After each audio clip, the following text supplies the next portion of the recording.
gave Tom a compliment. Yeah. Try to get your picks in 7-on-7 before kickoff on Sunday for your chance to win, and then we could talk about you instead of the other people that probably we have talk a Tampa about. Tom or tattoo. head to the Fox Sports app for much more information. Let's move on. We're going to stay in the NFC now. Talk some Seahawks taking on the Rams. Another tough day at the office for Russell Wilson. Turned the ball over 3 times, sacked 6 times, and tried to cover up for his bad defense all the times. Russ, 10 turnovers in his last 4 games as the Seahawks fall to the Rams. Brandon, Seattle's dropped 3 of their last 4 games now. Are you starting to think of these guys as pretenders after dropping to 6-3? Absolutely not. They're just playing really bad ball right now. Think about it. We've been crushing this defense, and then they held them to 23 points yesterday, the LA Rams. But then offensively, they have a couple issues. Number one, you have to protect the quarterback. Everything you do. Their offensive line, they're not doing a great job of that. Russ is getting hit too many times. Number 2, Russ, his feel is gone. His eyes are bad. Think about what got him into this discussion, why he's had so much success early on.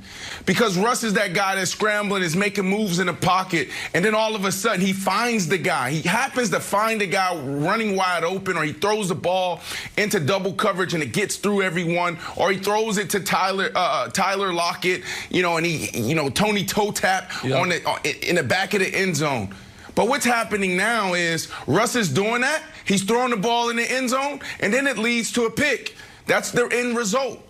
And the last thing is teams know what they're dealing with now. They're predictable on offense. They're a team that wants to run the ball. I know there's a whole lot of talk about let Russ cook.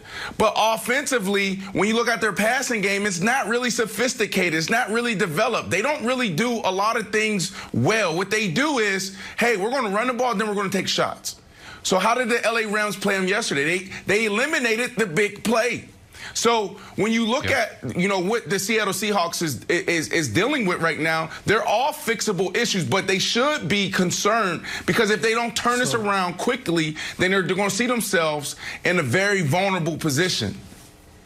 So 2 major concerns for Seattle, and then I'll talk about the silver lining. The first one is that first Russ interception was really concerning because of the manner in which it happened. And Troy did a great job breaking it down during the game. He could have run for 20 yards and a first down.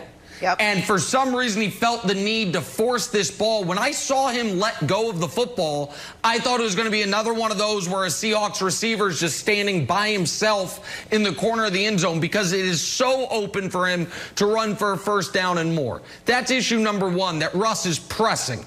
I mean, the interceptions over the last 4 games, the fumbles now, 3 fumbles, 8 picks over the last 4 games. That's a big, big deal. That's the first point. Second point is this.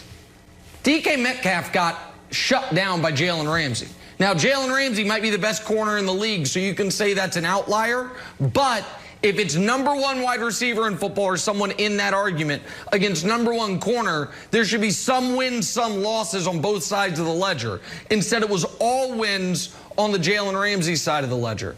Despite all that, Wilds, and that's not even talking about their defense, which played well yesterday, but I think is seriously flawed. The reason, Wilds, I still have to say they are contenders is this. Go down the list of every NFC playoff team. Tell me the flawless team. There isn't one. New Orleans quarterback is all of a sudden hurt, and Brandon has laid out brilliantly their playoff struggles. Green Bay cannot stop the run to save their life. Tampa can't deal with an opposing team's pass rush.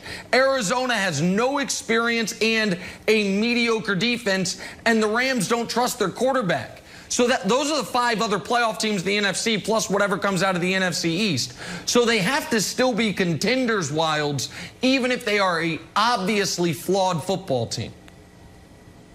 So, Brandon, just not to pile on DK, but I want to play a game called Is This Something or Nothing?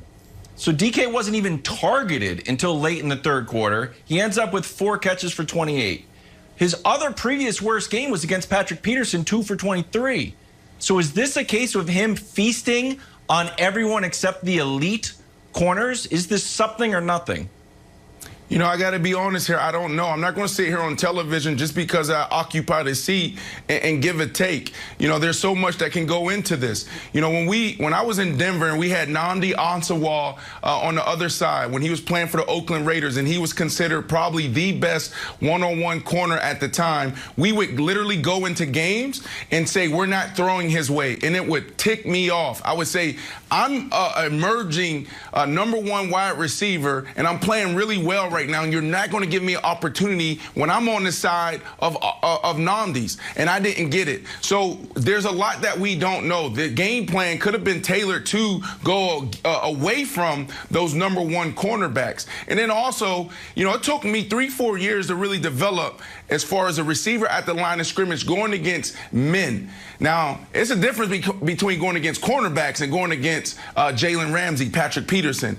When you're a big receiver and you're a bully, and you go against a bully for the very first time, it almost shocks you. Patrick Peterson, and I talked to him about this on his podcast, and it was about the first time I played against him, I dominated him, and then every game after that, it was a little give and take because he stood up to the challenge. So he's been prepped to go against these big #1 receivers. He does it every day against Larry Fitzgerald in practice. He had me in some classic battles there. Jalen Ramsey is a bully. So DK Metcalf, this is one of the areas where he needs to mature and grow, and that's beating one-on-one press coverage against really good corners, in particular, big corners, Nick.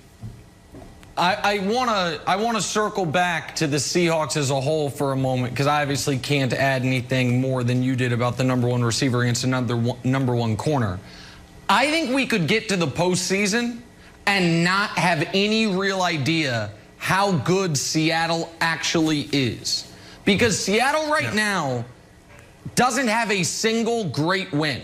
The best team they've beaten is Miami, and that was Miami pre-Tua. No disrespect to your guy Fitzpatrick.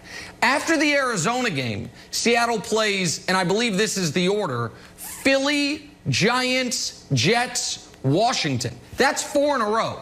So they can get to 10, 11. They have the San Francisco week 17.